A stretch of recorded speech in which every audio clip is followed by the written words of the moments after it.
নির্বাচন প্রসঙ্গে বিএনপির সঙ্গে বৈষম্য বিরোধী ছাত্র আন্দোলনের টানাপোড়েনের মাঝে অন্তর্বর্তী সরকারের উপদেষ্টা নাহিদ ইসলাম বলেছেন, অন্তর্বর্তী সরকার নিয়ে বিএনপির কথার টোন আওয়ামী লীগের সাথে মিলে যাচ্ছে। শুক্রবার তিনি বলেন, রাজনৈতিক দলে যোগ দিলে সরকার থেকে বের হয়ে যাবেন।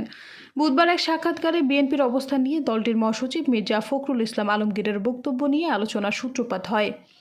বিশেষত বর্তমান সরকার নিরপেক্ষ থাকতে না পারলে নির্বাচন করতে নিরপেক্ষ সরকারের প্রয়োজন হবে এবং শিক্ষার্থীরা ছাত্ররা রাজনৈতিক দল গঠন করলে সরকার থেকে বেরিয়ে আসা উচিত।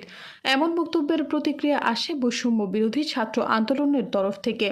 সরকারের দুই তরুণ উপদেষ্টা নাহিদ ইসলাম ও আসিফ মাহমুদ ও বৈষম্য বিরোধী ছাত্র আন্দোলনের আহ্বায়ক হাসনাত আবদুল্লাহর প্রতিক্রিয়ার পরও পাল্টাপাল্টি প্রতিক্রিয়া অব্যাহত আছে।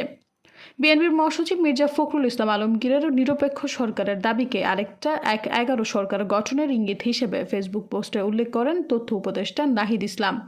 এ প্রসঙ্গে মিস্টার ইসলাম বলেন, ১/১১ এবং -2 এর আলাপটা কিন্তু সর্বপ্রথম বিএনপির রাজনীতির মাঠে এনেছে কিছুদিন আগে। অভ্যুত্থান ও আওয়ামী লীগ সরকারের পতনের পর বিএনপি ও অংশীজনদের সমর্থনেই সরকার গঠন হয়েছে উল্লেখ করে তিনি বিএনপির মহাসচিবের নিরপেক্ষতা নিয়ে বক্তব্য নিয়ে সন্দেহ প্রকাশ করেন। এই সরকারকে অস্থিতিশীল করতে বা সরাতে তার ভাষায় দেশি বিদেশি চক্রান্তের পাশাপাশি আওয়ামী লীগের সাম্প্রতিক অবস্থানের সাথেও সাদৃশ্য দেখেছেন তিনি। সৈয়দা ফারিয়া, সমযুগ।